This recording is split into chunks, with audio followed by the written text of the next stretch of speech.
The first indication of invasion came not with a thunderous crash or dramatic explosion, but with a whisper of electronic silence. In the control room of the International Space Monitoring Station, Dr. Imani O'Keefe watched the quantum communication array flicker and die, replaced by an alien frequency that pulsed with an almost organic rhythm. Kilometers below the Atacama Desert, a network of underground research facilities stirred to life. The global early warning systems had predicted something like this. Not these specific aliens, but the possibility of an extraterrestrial threat. What most didn't know was that for decades, a secret international coalition had been preparing, building contingencies that went far beyond traditional military thinking. In Tokyo, Hiroshi Nakamura, a retired quantum computing engineer turned emergency response coordinator, activated a protocol that had been years in the making. His fingers danced across a holographic interface, triggering a cascade of automated systems designed to preserve human infrastructure and knowledge. Entire data centers began their pre-programmed shutdown and encryption sequences, burying critical information where no alien scanner could easily reach. The Krelax hunter pods descended with terrifying precision. Each vessel was a marvel of bioengineered technology, part living organism, part mechanical weapon. They moved with a predatory grace that had conquered hundreds of civilizations across the galaxy. Massive gravitational disruptors carved through Earth's defensive satellites, creating corridors of absolute control.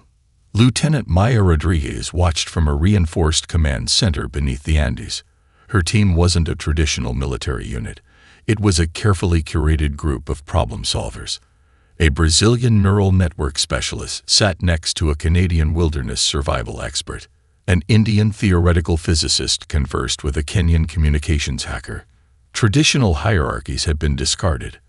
Adaptability was now the only true chain of command. Jarek, supreme commander of the Krelax hunting collective, observed the invasion through a biolinked neural interface. Holographic displays showed the systematic dismantling of human defensive capabilities. Cities went dark. Communication networks collapsed. Military installations crumbled under precise energy weapon strikes. But something felt different about this conquest. In New Zealand, a group of Maori tech workers began repurposing industrial communication arrays, creating a mesh network that could operate independently of global infrastructure. In the Canadian Arctic, Indigenous survival specialists started mobilizing community resources, drawing on generations of adaptation strategies. The invasion wasn't just a military operation. It was a complex, systemic challenge that the Krelax were about to discover demanded more than technological superiority. Rodriguez studied the initial invasion patterns. The Krelax moved with a predictability born of countless successful conquests. They targeted communication hubs, military installations, government centers, following a playbook that had worked across multiple star systems. But humans were not just another civilization to be cataloged and conquered. They're following a script, Rodriguez muttered to her second-in-command, watching the holographic display. And we're about to go completely off-book. The first hour of invasion revealed a crucial detail. The Krelax believed they were hunting a conventional species. They expected panic, collapse, submission. Instead, what they found was a global network of individuals who had been quietly preparing for this moment. Not out of paranoia, but out of a fundamental understanding that the universe was vast, complex, and potentially dangerous. In underground facilities, in remote research stations, in community centers, and makeshift communication hubs, humanity was already responding. Not with blind resistance, but with a calculated, almost clinical preparation that would soon challenge everything the Krelax understood about prey. The invasion had begun, but the real war was just starting. Deep beneath the ruins of Cape Canaveral, Dr. Elena Volkov's underground lab hummed with an intensity that defied the chaos above. Her team wasn't just analyzing the alien technology. They were dismantling it at a molecular level, understanding its most fundamental weaknesses. It's not about copying, she explained to Rodriguez during a secure quantum-encrypted communication. It's about understanding the underlying principles of their technological ecosystem. Across the globe, unexpected heroes emerge. In the flooded streets of Jakarta, a collective of marine engineers and displaced tech workers began repurposing tsunami resistance infrastructure into alien fighting networks. Their leader, Kamul Widodo, had spent years developing adaptive urban survival technologies. What was once a system designed to protect coastal communities from rising sea levels was now being transformed into a distributed combat network.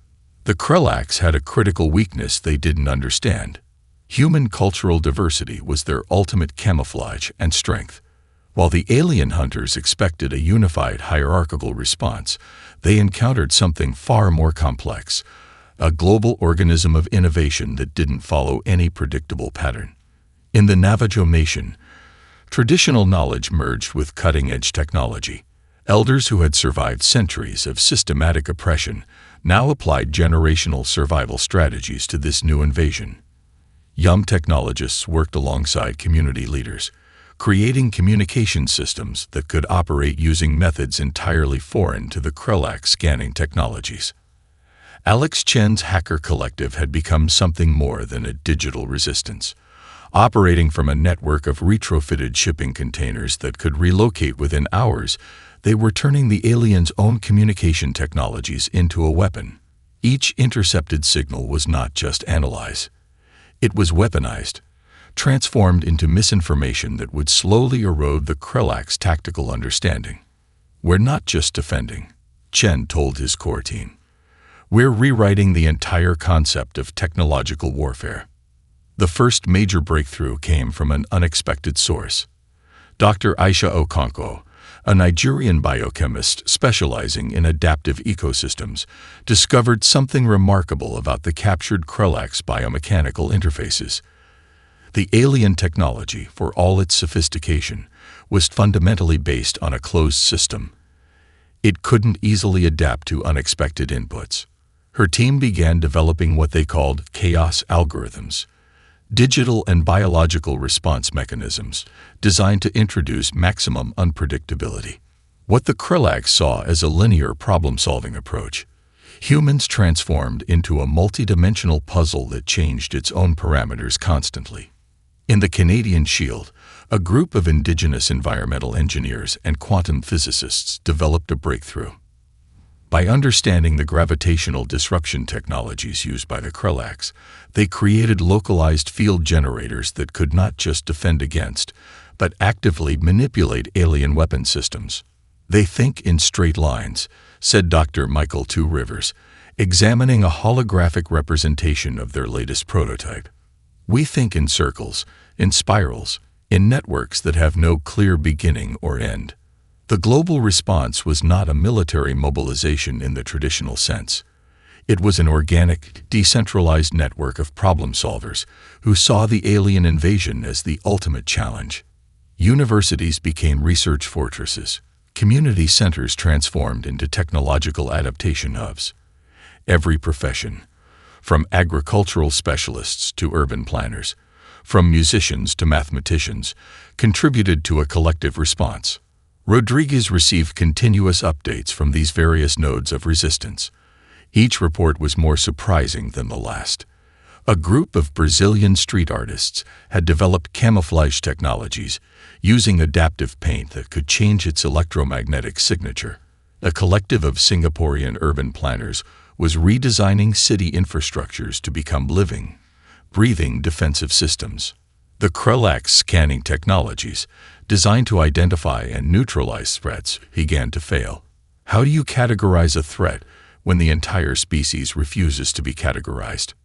In orbit, the first signs of human technological adaptation began to show.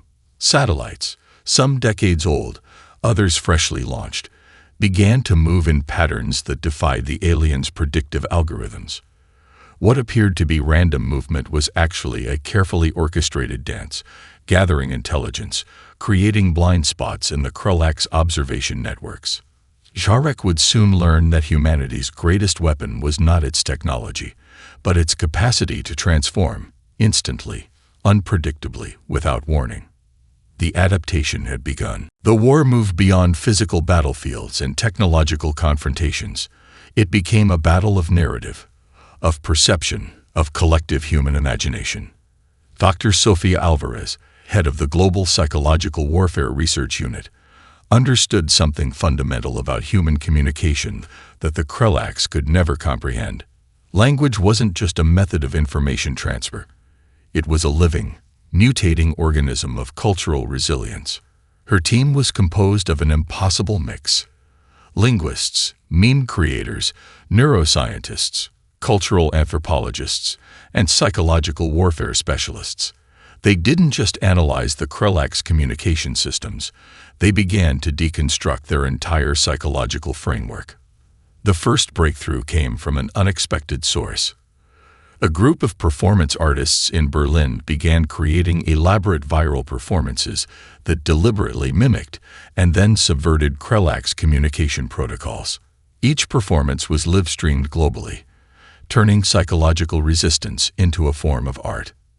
In Mumbai, a collective of stand-up comedians weaponized humor. They created entire comedy specials that broke down the alien invasion into absurdist narratives. Each joke was carefully constructed to introduce cognitive dissonance into the Krelax communication networks. What appeared to be simple entertainment was actually a sophisticated psychological warfare tool. Humor is our secret weapon, explained Rajesh Mehta, lead comedian of the Resistance Collective. They understand threat. They understand violence. But they cannot comprehend genuine, spontaneous absurdity. The global internet transformed into something more than a communication network. It became a distributed psychological warfare platform. Memes weren't just jokes. They were tactical information packets designed to erode the Krelax understanding of human psychology. A teenager in Sao Paulo created an augmented reality game that allowed players worldwide to hunt virtual representations of Krelax hunters. What seemed like a simple mobile game was actually a sophisticated training simulation, teaching millions of players subtle tactical thinking without them even realizing it. Indigenous storytelling traditions became a crucial component of the resistance. Elders from various cultures began sharing narratives that contained layers of meaning incomprehensible to the alien invaders. These weren't just stories. They were encrypted communication networks disguised as cultural heritage. The Krelax had conquered hundreds of civilizations by understanding their fundamental fears. Humanity presented something entirely different, a species that could transform fear into creativity, into humor, into an adaptive response. Dr. Alvarez's team discovered something remarkable about the alien psychological profile. The Krelax Hunting Collective operated on a hierarchical model of psychological manipulation. They expected linear responses of fear, submission, or resistance.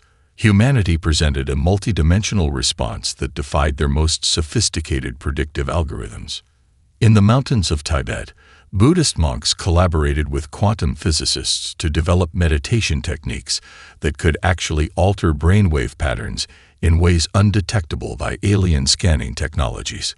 What appeared to be simple spiritual practice was actually a form of psychological camouflage.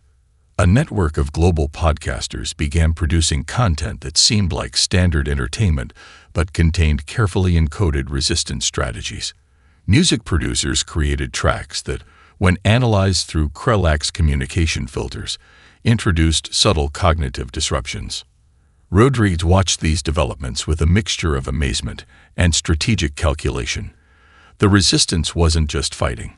It was playing an intricate game of psychological jazz, improvising moment by moment. The Krelax began to experience something entirely new: uncertainty. Their communication networks became flooded with information that didn't just resist their invasion, but actively mocked it. Every attempt to introduce fear was transformed into a moment of collective human creativity. Jarek and the hunting collective leadership found themselves confronting a fundamental problem. How do you hunt a species that refuses to be categorized? A civilization that turns psychological warfare into a form of collective art. In underground bunkers, in community centers, in digital spaces that spread across continents, Humanity was rewriting the very concept of resistance. They weren't just fighting an invasion. They were performing an elaborate global act of collective imagination. The psychological war had begun, and humanity was just getting started. The garage in Nairobi looked like nothing special. A cluttered workspace filled with salvaged alien technology, discarded electronics, and an impossible array of tools. Dr. Amina Okonkwo moved between holographic interfaces and physical components, her fingers dancing with the precision of a surgeon and the imagination of an artist. "Technology is just a language," she muttered to her team. "And we're about to have a very interesting conversation." What the world witnessed wasn't a traditional technological arms race. It was a global, decentralized innovation ecosystem that transformed every constraint into an opportunity. Universities became living laboratories. Community centers turned into impromptu research facilities.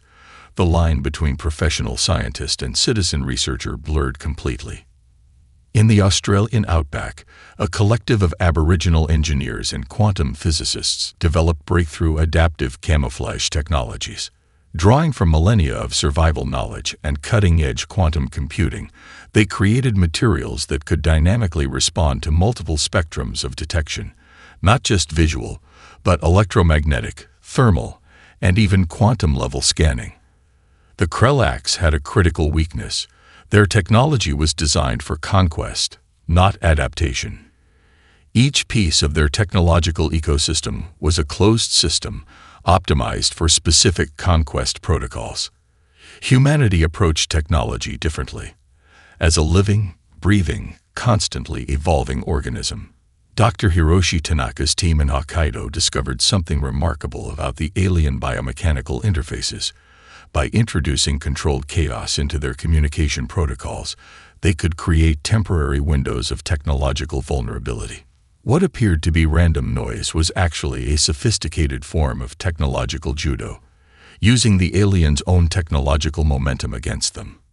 A network of high school robotics teams began reverse engineering captured alien technology.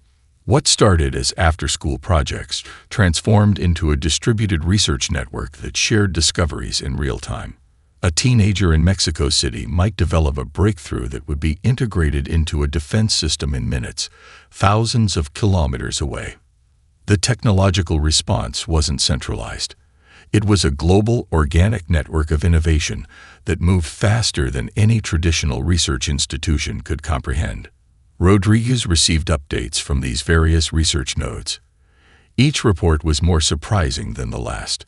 A group of marine biologists had discovered that the alien gravitational disruptors shared fundamental similarities with deep-sea organism communication systems.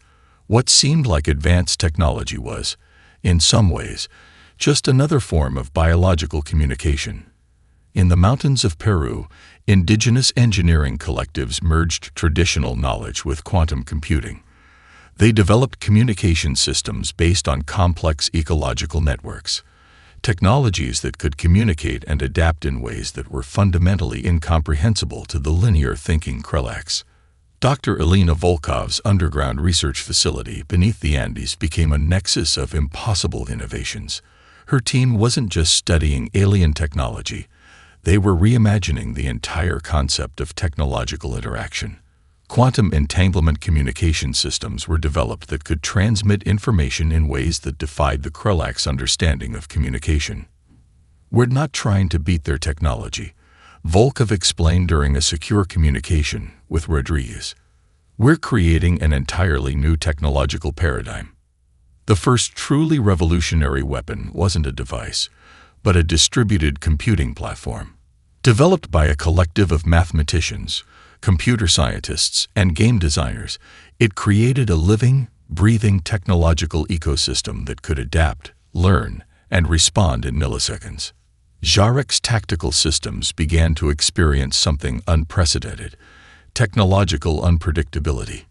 Each scan, each attempt to categorize human technological responses, returned data that made less and less sense.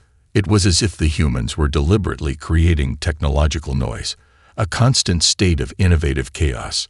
In orbital research stations, modified satellites began to behave in ways that defied standard operational protocols. They moved in patterns that seemed random but were actually part of a complex, globally distributed computational network. Each satellite was both a sensor and a processor, creating a living technological organism that spanned near-Earth space. The technological revolution wasn't about creating better weapons. It was about reimagining the very concept of technological interaction. Humanity wasn't just defending. They were exploring an entirely new technological frontier. As the Krellaks would soon discover, humans didn't just use technology. They became technology. The first truly coordinated strike wasn't a military operation. It was a symphony of global collaboration that defied every conventional understanding of warfare. In the depths of the Mariana Trench, a network of autonomous underwater research stations that had been monitoring marine ecosystems for decades transformed into something entirely unexpected. Dr. Carlos Reyes, a marine biologist turned resistance coordinator, had spent years developing distributed communication networks inspired by deep-sea ecosystem interactions. "We're not fighting a war," Reyes explained to Rodriguez during a quantum-encrypted communication. "We're conducting a planetary immune response." The counteroffensive began with seemingly unrelated events happening simultaneously across the globe. In the Amazon rainforest, indigenous drone operators used biomimetic technologies to create massive distributed surveillance networks that moved like living organisms. Their control systems were based on traditional ecological knowledge, communication patterns that had survived for thousands of years. A collective of Antarctic research stations converted their climate monitoring equipment into a global gravitational disruption network. What appeared to be simple atmospheric research tools became a sophisticated defensive grid that could manipulate local energy fields in ways the Krellak scanning technologies couldn't comprehend. In the Silicon Valleys of India, a distributed network of technologists began what they called digital acupuncture, precisely targeted technological interventions designed to introduce systemic vulnerabilities into the Krellak's invasion infrastructure. Jarek's tactical systems began to experience total computational breakdown. Each attempt to analyze human resistance returned more questions than answers. The invasion protocols that had worked across hundreds of conquered civilizations were becoming increasingly irrelevant. The African Union's newly developed Continental Defense Network proved to be something entirely unexpected. Drawing from decades of technological innovation born of necessity, they had developed a communication and defense system that was fundamentally decentralized. No single point could be targeted. The entire network was a living, breathing organism. In orbital space, what seemed like random satellite movements became a coordinated planetary defense mechanism. Retired communication satellites, scientific research platforms, and experimental space stations began to move in complex, interconnected patterns. They weren't just defending, they were actively reshaping the very fabric of near-Earth space. A group of climate scientists in Greenland discovered a way to weaponize environmental data collection. Their global network of climate monitoring stations became a distributed sensor grid that could detect and potentially manipulate alien technological signatures. Rodriguez watched the emerging strategy with a mixture of scientific fascination and strategic calculation. This wasn't a traditional military counteroffensive. It was a planetary-scale problem-solving exercise that happened to be defending against an alien invasion. In the Atacama Desert, a collective of astronomers and quantum physicists developed communication technologies that could operate on multiple simultaneous wavelengths. What appeared to be simple radio telescope arrays became sophisticated communication and disruption platforms. The counteroffensive had a critical characteristic that the Krellaks could not understand. It wasn't centralized. There was no single command structure, no linear strategy that could be easily identified and neutralized. Each resistance node was both completely independent and part of a larger, interconnected whole. A network of underground research facilities that had been preparing for decades now sprang into action. These weren't military bunkers. They were living laboratories that had been studying planetary defense from every possible angle. Ecological researchers, quantum physicists, cultural anthropologists, and technological innovators worked in ways that completely defied traditional understanding of collaborative research. The first major strike came not from a weapon, but from a complete systemic disruption. The Krulaks found their communication networks becoming increasingly unreliable. Tactical information became noise. Invasion protocols became increasingly nonsensical. What the aliens experienced wasn't resistance. It was a complete reimagining of technological and ecological interaction. In the final analysis, humanity's counteroffensive was something far more profound than a military response. It was a planetary immune system awakening, a complex, adaptive network that could respond, transform, and evolve faster than any invading force could comprehend. The hunt had truly become something else entirely. Dr. Aria Chen stood before a holographic display that mapped the collective psychological landscape of the Krulak's invasion force. Her team at the Global Psychological Dynamics Research Center had transformed an entire discipline of human understanding into a weapon more potent than any physical technology. "We're not just analyzing their psychology," she explained to Rodriguez during a secure quantum-encrypted briefing. "We're creating a total systemic intervention." The intervention began with something seemingly impossible, a comprehensive understanding of the Krulak's collective consciousness. Unlike human societies, the hunting collective operated as a near-unified psychological entity. They had evolved as a species that saw conquest as the ultimate form of cultural expression, with each successful invasion reinforcing their collective identity. In the mountains of Peru, a group of indigenous psychologists and quantum consciousness researchers discovered something extraordinary. By analyzing the captured communication interfaces, they found that the Krulak psychological network functioned like a massive, planet-wide neural network. Each individual hunter was less an independent entity and more a node in a complex psychological system. The first psychological strikes were subtle. Carefully crafted information packets began to introduce fundamental contradictions into the Krulak's collective consciousness. These weren't simple propaganda or misinformation. They were precisely engineered psychological algorithms designed to create systemic doubt. A collective of global artists became unexpected psychological warfare specialists. They created immersive experiences, part art installation, part communication disruption, that could be detected by alien communication networks. Each piece was a carefully constructed psychological puzzle that introduced cognitive dissonance at a species-wide level. In orbital research stations, teams of linguists and quantum communication specialists developed transmission technologies that could introduce psychological interference at a fundamental communication level. What appeared to be random noise was actually a sophisticated method of psychological destabilization. Jarek and the hunting collective leadership began to experience something entirely unprecedented. Their collective decision-making processes started to fragment. Tactical certainties became increasingly nebulous. The unified psychological network that had been their greatest strength was becoming their most critical vulnerability. The psychological intervention targeted the Krulak's most fundamental belief system, their concept of hunting and conquest. Teams of anthropologists, game theorists, and cultural psychologists had spent years studying the species' psychological profile. They understood that for the Krulaks, the act of hunting was more than a survival strategy. It was a core aspect of their species' identity. In the Australian outback, a group of performance artists and psychological researchers created immersive experiences that could be detected by alien communication networks. These weren't traditional psychological operations. They were living, breathing psychological ecosystems designed to introduce fundamental uncertainty. Dr. Chen's team discovered that the Krulaks had never truly experienced failure at a species-wide level.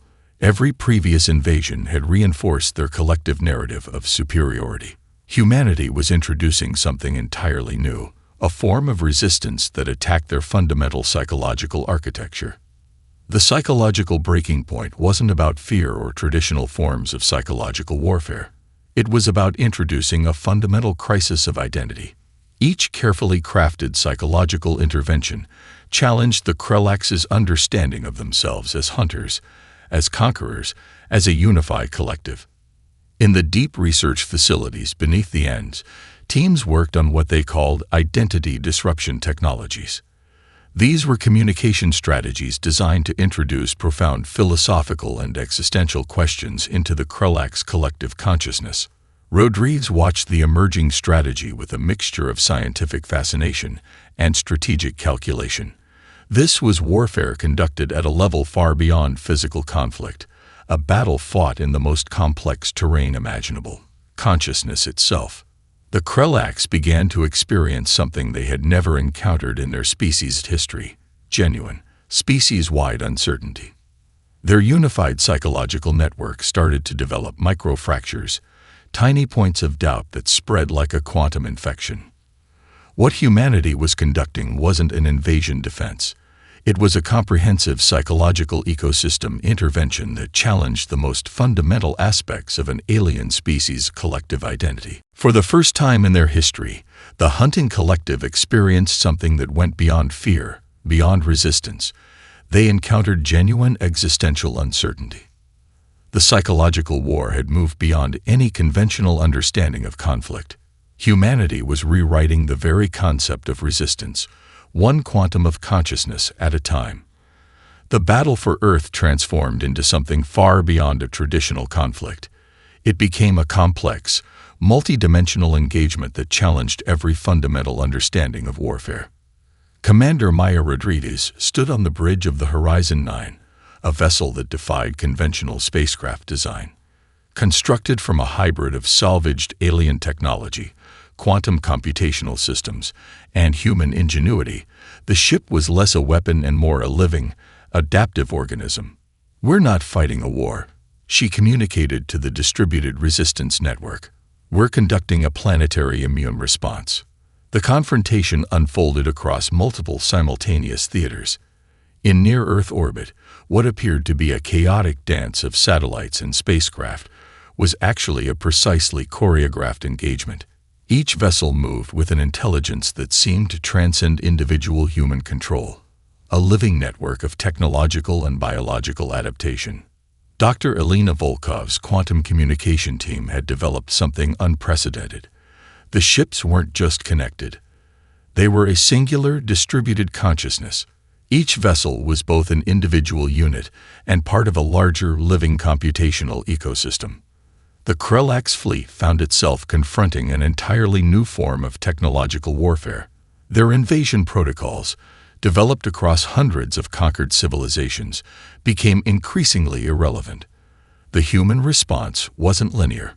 It wasn't predictable. It was a constantly evolving, self-modifying system that responded to threats in ways that defied conventional understanding. In the depths of the Pacific Ocean, a network of underwater research stations transformed into a critical part of the planetary defense mechanism. Marine biologists, quantum physicists, and ecological engineers had developed technologies that could manipulate oceanic environments as a defensive weapon. Massive underwater gravitational generators created fields that disrupted alien technological systems. Jarek, the Krelax Supreme Commander, experienced something entirely unprecedented. The invasion data streams became increasingly incomprehensible. What had always been a precise, calculated conquest was now a landscape of uncertainty. The Australian-led Orbital Defense Network proved to be a masterpiece of distributed technological innovation. Drawing from decades of remote sensing technologies developed to monitor harsh continental environments, they had created a defense system that was fundamentally decentralized. No single point could be targeted. The entire network was a living, breathing organism. Rodriguez's command ship moved in ways that defied traditional spacecraft dynamics. It wasn't just maneuvering, it was communicating. Each movement was part of a complex, distributed decision-making process that involved every human resistance node across the planet. The confrontation reached its critical point not through massive weapon exchanges, but through a comprehensive systems intervention. The human resistance had transformed the entire planetary ecosystem into a defensive mechanism. climate monitoring stations, communication networks, ecological research platforms. Everything became part of a unified response. In the Arctic research stations, a team of climate scientists discovered how to weaponize environmental data collection. Their global network of monitoring stations became a distributed sensor grid that could detect and potentially manipulate alien technological signatures. The Krelax found themselves confronting an entirely new form of resistance. This wasn't a military engagement. This was a comprehensive planetary immune response that integrated technological, ecological, psychological, and cultural defense mechanisms. Quantum communication networks developed by a collective of global researchers allowed for instantaneous, multi-dimensional communication that the alien invaders couldn't intercept or understand. Each transmission was a complex, multi-layered communication that functioned simultaneously as information transfer, psychological intervention, and tactical coordination. The final confrontation happened across multiple simultaneous dimensions: physical space, quantum communication networks, psychological landscapes, and ecological systems became integrated into a singular adaptive response. Dr. Arya Chen's psychological intervention team had prepared for this moment. The communication networks they had developed weren't just about transmitting information. They were living psychological ecosystems designed to introduce fundamental uncertainty into the Krelax collective consciousness. As the battle reached its climax, it became clear that humanity's greatest weapon wasn't technology. It was the capacity to adapt, to transform, to see complexity as an opportunity rather than a challenge. The Krelax hunting collective encountered something they had never experienced in their species' history: a form of resistance that wasn't about survival, but about comprehensive, system-wide transformation. The hunt had become something else entirely, and humanity was rewriting the very concept of conflict. The aftermath of the invasion was nothing like anyone had predicted. In a secured facility beneath the Atacama Desert, Rodriguez sat across from Zavarek, the highest-ranking Krelax survivor. It wasn't a moment of triumph, but of profound transformation. The alien commander looked diminished, not by physical defeat, but by a complete unraveling of everything their species had understood about conquest and survival. "We never truly saw you," Zavarek said, their universal translator rendering the words with a curious mixture of defeat and wonder. "You are not a species. You are an ecosystem." The global reconstruction effort became something far more complex than a simple rebuilding process. It was a comprehensive reimagining of human potential, triggered by the invasion, but extending far beyond any single conflict. Universities around the world transformed overnight. The resistance networks that had developed during the invasion became the foundation of a new approach to global knowledge. Interdisciplinary research centers emerged where traditional boundaries between science, art, technology, and culture completely dissolved. Dr. Elena Volkov's quantum communication research team began working directly with the surviving Krelax researchers. What started as a study of alien technology became a profound exploration of consciousness, communication, and collective intelligence. In the Amazon rainforest, indigenous research collectives developed technologies inspired by the invasion response. They created adaptive infrastructure systems that could respond to environmental changes with the same complexity that humanity had shown during the conflict. Entire cities began to be redesigned as living, breathing ecosystems rather than static human constructions. The surviving Krelax became more than prisoners. They became unexpected collaborators. Their technological and cultural knowledge was integrated into human research networks, creating something entirely new. It wasn't about conquest or submission, but about mutual transformation. Global governance structures underwent a fundamental redesign. The resistance networks that had developed during the invasion became the model for a new form of planetary coordination. Traditional national boundaries became increasingly irrelevant, replaced by adaptive, problem-solving networks that could respond to complex challenges. Dr. Arya Chen's psychological research team discovered that the invasion had triggered a species-wide cognitive expansion. Humans had learned to think in ways that transcended individual and cultural limitations. The psychological adaptations developed during the conflict became a permanent part of human cognitive potential. In orbital research stations, the hybrid technologies developed during the conflict began to reshape humanity's understanding of space exploration. The vessels that had been weapons became tools of unprecedented scientific discovery. Each was a living system, capable of adapting to environments that would have been incomprehensible before the invasion. Rodriguez oversaw the initial integration efforts. It wasn't about maintaining control. It was about creating a framework for mutual understanding. The Krelak survivors were given opportunities to contribute, to research, to become part of a larger collective that valued adaptation over conquest. The economic systems that emerged were radically different. The collaborative networks developed during the invasion became the model for a new form of global resource management. Traditional capitalist and socialist models gave way to adaptive, problem-solving economic ecosystems. Zarek and the other Krelak survivors became something entirely unexpected. Researchers, collaborators, students of a species they had once sought to conquer. Their knowledge was integrated, but not in a way that maintained their previous hierarchical structure. They became part of a larger, more complex network of knowledge and adaptation. Environmental restoration became a global priority, but not through traditional conservation methods. The adaptive technologies developed during the invasion were applied to ecological reconstruction. Entire damaged ecosystems began to be restored using the same complex, adaptive methodologies that had defeated the invasion. The invasion became a turning point, not just in human history, but in the species' understanding of its own potential. Humanity had discovered something profound. True strength wasn't about resistance, but about adaptation. Not about fighting, but about transformation. Educational systems were completely reimagined. The resistance networks became the foundation of a new approach to learning, one that valued adaptability, interdisciplinary thinking, and collective problem-solving over traditional hierarchical knowledge transfer. As years passed, the invasion became something more than a historical event.